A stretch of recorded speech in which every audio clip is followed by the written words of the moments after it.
El presente video forma parte de estos videos que estoy haciendo para motivarte a que aprendas a programar en Visual C++. Es la herramienta poderosa que te está potenciando para que tú puedas construir cosas como esta. Mira, esta es una cosa muy interesante. Aquí lo que tenemos en esta pantalla, en esta imagen, es un simulador que está simulando el comportamiento de una cantidad de partículas que pueden estar representando un fluido, pueden estar representando, en este caso, es el agua que está en un recipiente y se le quita la compuerta o la tapa y entonces está siendo vertida. Esto podría ser también representar una explosión, representar otra serie de cosas diferentes. En este caso, pues vas a ver que le estamos destapando repentinamente y poniéndole al frente unas barreras para ver cómo es su comportamiento. Dirás, bueno, ¿esto qué aplicación tiene? A continuación voy a leer algunos apartes de un artículo que he escrito y lo he titulado De la galaxia al océano. Nombre extraño, es el método lo que se ha traído de la galaxia al océano. No hemos traído ninguna estrella ni ninguna cosa así por el estilo, pero sí el método. El método es un método nuevo, relativamente nuevo, desarrollado especialmente por Lucy Gringold Monahan en 1977. El artículo dice así, no te lo voy a leer todo, pero voy a leer las partes más importantes. Se presenta aquí un aplicativo para simulación codificado en el lenguaje Visual C++ sobre la plataforma Windows XP, utilizando el método llamado Smoothed Particle Hydrodynamics, SPH para nosotros en español, con el propósito de ser utilizado, entre otras aplicaciones posibles, como un laboratorio de análisis de estructuras para protección de costas. Este método fue inventado con el propósito de desarrollar soluciones a problemas en astrofísica, en un espacio tridimensional abierto, en particular politropos. Ahí el nombre de este artículo. Es un método desarrollado para estudios en el espacio tridimensional abierto traído al campo de la oceanografía. Pues este método está siendo utilizado con éxito en otros campos donde se requiere modelar movimiento y acción de fluidos. En la literatura sobre el tema se encuentra una amplia variedad de aplicaciones, por ejemplo, fluidos incompresibles, flujos en superficies libres, flujos altamente compresibles, detonación de altos explosivos, explosiones bajo el agua, amortiguamiento de choque por agua, impactos a altas velocidades, penetración por impacto, etc. De particular interés para quienes estén interesados en evaluar la interacción de las olas de diferentes características con diversos tipos de estructuras, efectos de tsunamis, avalanchas, etc. Este método ofrece una serie de ventajas sobre los métodos tradicionales para el modelamiento de fluidos. El interés actual del autor mío, es utilizar esta herramienta de simulación como una ayuda importante para el diseño de estructuras flotantes para protección de las costas. Es una herramienta económica, por cuanto una vez validada no requiere la construcción de estructuras de prueba. El computador se constituye en el laboratorio. Para ubicar dentro de un contexto al lector, se presentará de manera breve una síntesis de los métodos de simulación numérica, seguido de algunos ejemplos tradicionales y de análisis de fluidos y por último el método SPH.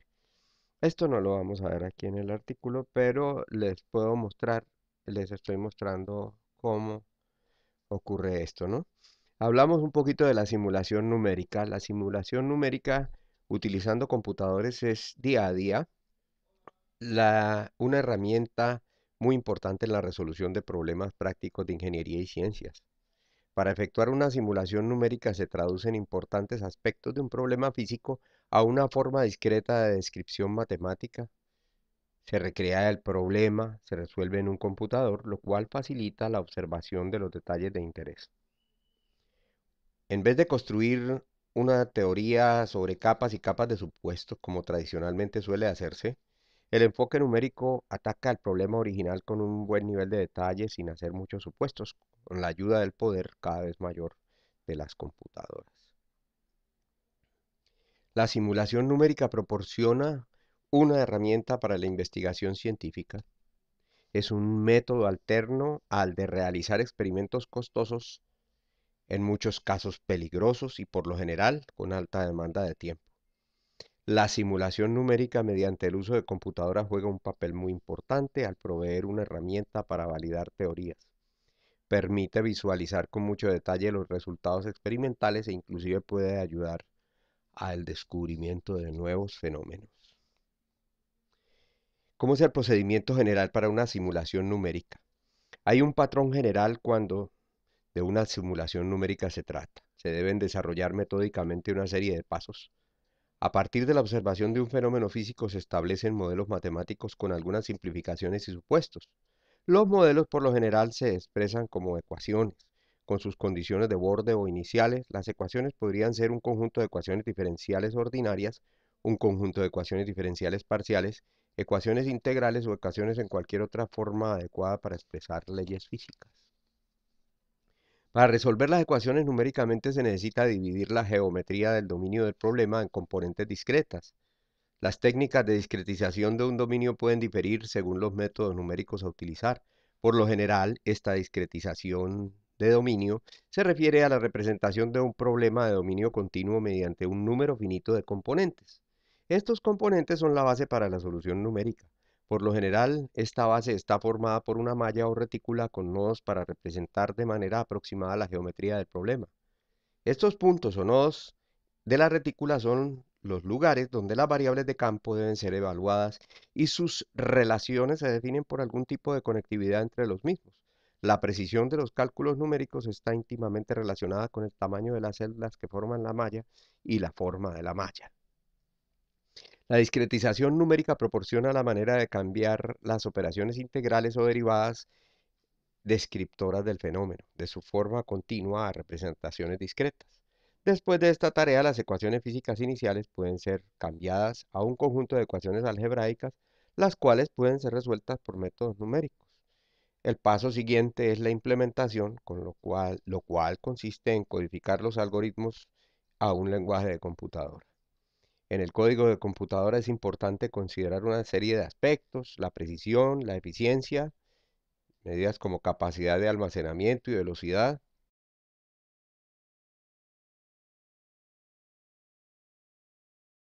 Debe considerar otros como la robustez, o sea, la consistencia, la capacidad de atrapar errores, la legibilidad, la buena documentación, etcétera. Antes de utilizar el modelo como laboratorio, se debe validar confrontando sus resultados contra los resultados teóricos, conjuntos de datos experimentales, resultados de otros experimentadores, benchmarks, etcétera. Aquí en este diagrama se muestra más o menos lo que es eh, en un diagrama de bloques la secuencia de operaciones que constituyen o la secuencia de pasos que se da para tener un laboratorio virtual como el que estamos viendo allí, listo pues para su uso. Para realizar simulación en la mecánica de fluidos, las ecuaciones del modelo pueden formularse a partir de las leyes de conservación, lo cual determina un cierto número de variables de campo, tales como masa, momentum y energía, las cuales imperiosamente deben conservarse durante el proceso. Estos tres principios de conservación, unidos a la información adicional en cuanto a la especificación del material, medio, condiciones de frontera y condiciones iniciales, determinan el comportamiento del fluido. Estos principios fundamentales físicos se pueden expresar en forma de algunas ecuaciones básicas llamadas ecuaciones de gobierno y en la mayoría de los casos son ecuaciones diferenciales parciales. Bueno, en este caso, este método desarrollado por los señores Monahan y Lucy es un método que no necesita el uso de mallas como es el uso tradicional en la mecánica o en los problemas que tienen que ver con fluidos. Eso hace que los algoritmos para su desarrollo sean muy sencillos, o no tan sencillos, pero más sencillos y que se obvien algunos de los problemas que traen la programación cuando se realiza el- los experimentos de la manera pues tradicional o las simulaciones de la manera tradicional hasta ahora. Entonces, a continuación, como el propósito no es dar una clase de mecánica de fluidos, sino mostrarles lo que se puede hacer con un laboratorio de simulación armado dentro de un computador que nos está representando una cierta realidad, entonces voy a seguirles presentando algunos otros casos de, pues, de análisis. Hay que hacer, hago énfasis en que estas representaciones que ustedes están viendo aquí simplemente son un visor. Cada una de esas simulaciones en mi computador, que es un computador muy pequeño, es un portátil eh, con una capacidad muy limitada, pero se hacen las simulaciones, duran 2, 3 horas y ellos generan todos los archivos con las posiciones de las partículas y después otro programa que es el que ustedes están viendo aquí, es el programa que he llamado Visor. Con este leo estos datos y les puedo presentar ese comportamiento así de esa manera que se ve mucho más como en tiempo, si fuera en tiempo real.